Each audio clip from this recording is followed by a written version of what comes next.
Hello everyone. Solid का next topic करते हैं।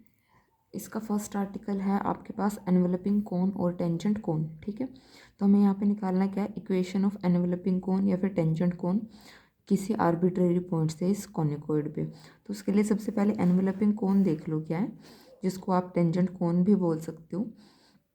The enveloping cone is the locus of tangent line drawn from a given point to a surface। कि किसी given point से किसी surface पे जो टेंजेंट लाइन ड्रॉ की जाएंगी उनका लोकस क्या होगा, एनवेलपिंग कोन या फिर टेंजेंट कोन। तो सबसे पहले आपको कोनिकॉइड की इक्वेशन गिवन है, पॉइंट गिवन है जहाँ से हमें देखना है। तो अब यहाँ पे देख लो, ये पॉइंट हमने यहाँ लिया, ये हमारे पास कोई कोनिकॉइड है। क्यों कोई दूसरा पॉइंट लिया जहाँ से टेंजेंट लाइन जा रही है, आर पे टच करती हुई जा रही है। ठीक है, और जो ये आर है ये पी क्यू को डिवाइड कर रहा है के रेशो 1 में। तो अगर हम आर के कोऑर्डिनेट निकाल लें तो आप इसलिए निकाल सकते हो इधर प्रोडक्ट देन इधर और उनका सब।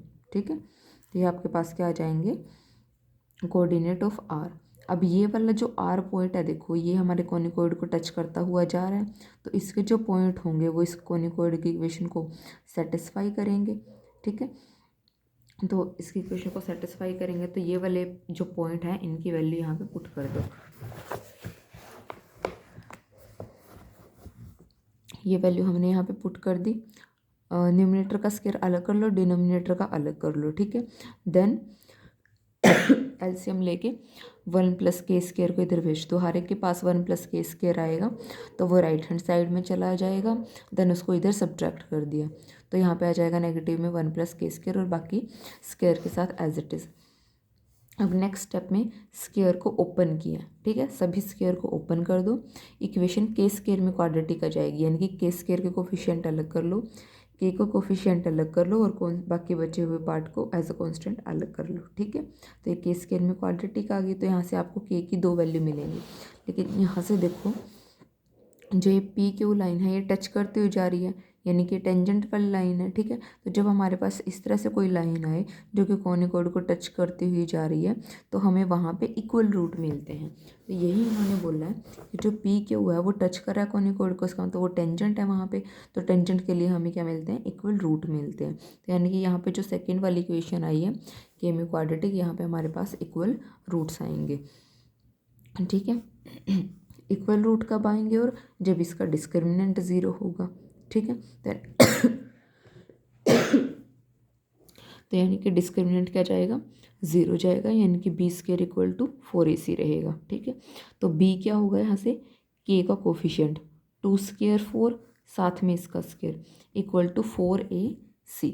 ठीक है, b² = 4ac, 4 से 4 कैंसिल हो जाएगा, इसको यहाँ पे एज इट इज़ लिख दिया। ठीक है, तो ये हमारे पास किसकी इक्वेशन है, एनवेलपिंग कोन की, और इसको हम क्या लिख सकते हैं, S1 = t²। ठीक है, तो ये आपके पास S है जहाँ पे x y z है, जहाँ पे x1 y1 z1 आ गए वहाँ पे S1 है, और t क्या बनेगा, ये टेंजेंट वाली इक्वेशन है ना, तो इस फॉर्म की होती है, तो इसलिए इसको t नाम दे देता ताकि वहाँ से कंपेयर करके इसलिए याद रहे। ठीक है, तो ये हमारे पास क्या बनेगा, SS1 = t²। नेक्स्ट है हमारे पास एनवेलपिंग सिलेंडर। तो हमें यहाँ पे एनवेलपिंग सिलेंडर फाइंड आउट करना है इस कोनिकॉइड के लिए, whose generators are parallel to this line. ठीक है, तो सबसे पहले एनवेलपिंग सिलेंडर देख लेते हैं। Enveloping cylinder of the conicoid is locus of the tangent line to the conicoid drawn parallel to a given line.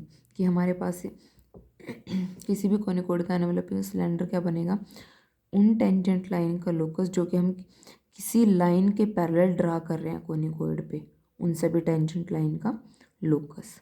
ठीक है, तो यहाँ पे आपके पास क्या क्या गिवन है, कोनिकॉइड की इक्वेशन गिवन है, गिवन लाइन गिवन है। अब कोई भी हम लाइन निकाल रहे हैं जो कि पास कर रही है x1 y1 z1 पॉइंट से और पैरेलल है इस सेकंड लाइन की, उस लाइन की इक्वेशन क्या बनेगी, x - x1/m y - y1/m z - z1/n। ठीक है, पॉइंट ये वाला आ जाएगा क्योंकि इस पॉइंट से पास कर रही है और इसके पैरेलल लेना है तो डायरेक्शन को साइन वही आ जाएंगे। तो जो ये 3 लाइन हमने ली ये टेंजेंट बनेगी कोनिकॉइड पे। ये देखो पी पॉइंट यहाँ पे है तो इससे जो पास करने वाली लाइन है वो इसको टच करती हुई जा रही होगी, अगर टच करती हुई जा रही है तो ये टेंजेंट बनेगी कोनिकॉइड पे। ठीक है,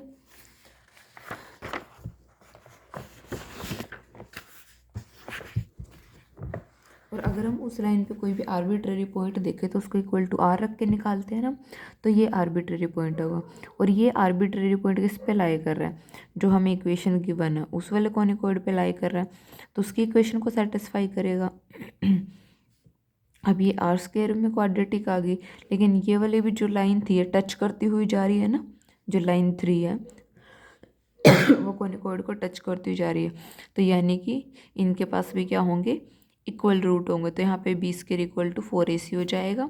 वैल्यू रख दो, ये भी सेम फॉर्म का आएगा, बस यहाँ पे डायरेक्शन को साइन आ जाएंगे आपके पास। वहाँ यहाँ पे पॉइंट थे ना, अब डायरेक्शन को साइन आ जाएंगे। x1 y1 z1 की जगह पे आएंगे LM N आएंगे एनवेलपिंग सिलेंडर के लिए, और फॉर्म वही रहेगी SS1 equal to T square. First example देखो इस पे based, the section of the enveloping cone of the ellipsoid whose vertex is P by the plane z equal to 0 is a rectangular hyperbola. Find the locus of P। ठीक है, ये हमारे पास ये एलिप्सोइड given है, ये वर्टेक्स P जो है हमने ये पॉइंट ले लिया। अब हम इसके लिए अगर एनवेलपिंग कोन देखें तो वो क्या बनेगा, ये इक्वेशन बनेगी ना, ये S हो जाएगा एक्स वाई जेड की फॉर्म में एज इट इज़, और यहाँ पे क्या होगा S1 में x1 y1 z1 आ जाएगा, और यहाँ पे x1 y1 z1 आ जाएगा। अब इन्होंने कहा है कि जो एनवेलपिंग कोन है वो कहाँ से जा रहा है, z इक्वल टू 0 से जा रहा है। तो यानी कि यहाँ पे केवल जो हमारे पास एनवेलपिंग कोन है किससे मीट कर रहा होगा, किसको मीट कर रहा होगा, z इक्वल टू 0 पे। तो यहाँ पे z इक्वल टू 0 रख दो। ठीक है, z इक्वल टू 0 रख दो, ये वाला पार्ट 0 होगा, ये वाला पार्ट 0 होगा, बाकी एज इट इज़ रहेगा। तो अब उसके बाद करो यहाँ पे स्क्वायर ओपन। नेक्स्ट स्टेप में क्या किया हुआ है, एक्स स्क्वायर का कोफिशिएंट कंबाइन किए, वाई स्क्वायर के किए, और एक्स वाई का जो यहाँ पे प्रोडक्ट आएगा उनके कोफिशिएंट कंबाइन कर लिए। तो आपको यहाँ पे क्या करना पड़ेगा, स्क्वायर को ओपन करना है, देन कोफिशिएंट कंबाइन करना है, इसको इधर राइट हैंड साइड में लेके जाना, इनका प्रोडक्ट करना, और उसके बाद आप अगर कंपेयर करोगे, सॉरी कंबाइन करोगे कोफिशिएंट को, तो यही आपके पास आएंगे कोफिशिएंट। ठीक है,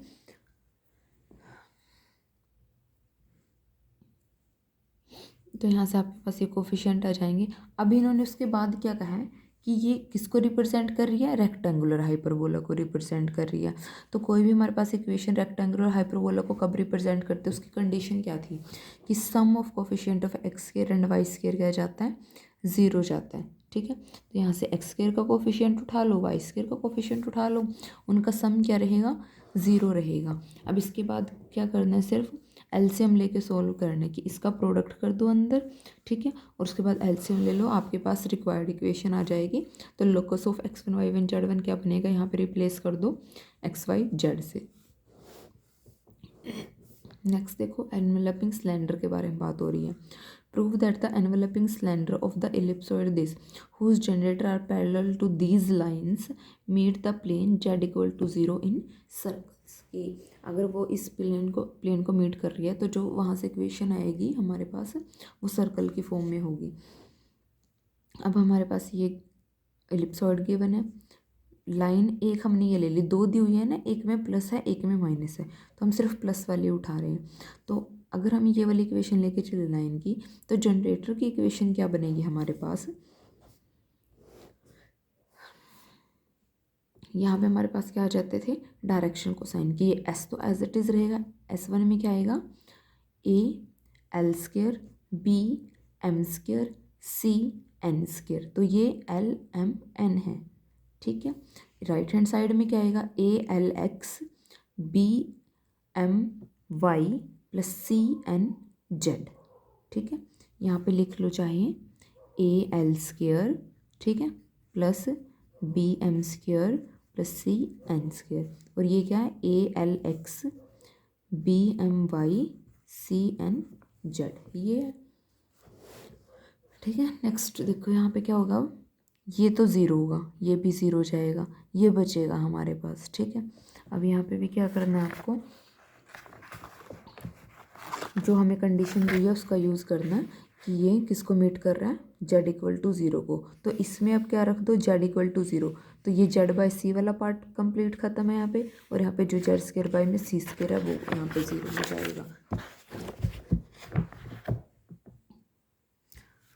तो उसके बाद आपके पास ये इक्वेशन बचेगी, यहाँ पे स्क्वायर कर दो तो अंडर रूट ख़त्म हो जाएगा, ठीक है। तो वाई स्क्वायर के कोफिशिएंट को कंबाइन कर दिया और कांस्टेंट पार्ट को अलग रखा। अब यहाँ पे एलसीएम लेके देखो, अगर आप इसको सोल्व करोगे तो क्या बनेगा, मल्टीप्लाई करो a square b four minus A square b four plus b six by में बी फोर, ये वाला पार्ट ये बनेगा, ये कैंसिल, बी फोर की जगह पे यहाँ पे क्या बचेगा, बी स्क्वायर, ठीक है। तो यहाँ से हमारे पास क्या आएगा, एक्स स्क्वायर बाई में बी स्क्वायर, ठीक है, वाई स्क्वायर बाई में बी स्क्वायर और इधर ए स्क्वायर बाई में बी स्क्वायर बचेगा हमारे पास, ठीक है। तो यहाँ से हमारे पास क्या हो जाएगा, अच्छा सॉरी इसकी ज़रूरत नहीं है, यहाँ पे प्रोडक्ट करने की ज़रूरत नहीं है, तो यहाँ पे 4 का प्रोडक्ट होगा, ऐसे मत करो इसको, यहाँ पे ये सेम है ना तो ज़रूरत ही नहीं है, direct A square minus A square plus B square by में बी फोर, ठीक है, कैंसिल, बी स्क्वायर बाई में ये डिनोमिनेटर में बचेगा, ठीक है। तो यहाँ पे इस तरह से क्रॉस मल्टीप्लाई करने की ज़रूरत नहीं है। तो हमारे पास ये इक्वेशन बचेगी, बी स्क्वायर कॉमन लेके कैंसिल, क्या बचा, X square plus Y square equal to A square, जो कि किसकी इक्वेशन है, सर्कल की इक्वेशन है। और इसी तरह से हम नेगेटिव के लिए भी जब लेंगे तब भी क्या आएगी, सर्कल की इक्वेशन आएगी। इस एक्सरसाइज का last example, find the equation of enveloping cylinder of the conicoid this whose generators are parallel to this line. Conicoid given है, ये लाइन गिवन है और हमें पता है कि अगर हमारे पास इसके लिए ये जनरेटर है तो हमारे पास एनवेलपिंग सिलेंडर बनता है S S one equal to T square. ये हमारे पास एस एस वन और टी की वैल्यू है, तो जस्ट आपको क्या करना है, वैल्यूज़ को कंपेयर करना है, ठीक है। एल एम एन क्या होंगे, यहाँ से कर लो, 1 2 2, ठीक है। हमारे पास ए हो जाएगा 2, बी हो जाएगा 1 और सी हो जाएगा 3। तो बस जस्ट इनमें वैल्यूज़ रखनी है आपको और प्रोडक्ट करके आपके पास आंसर आ जाएगा, ठीक है।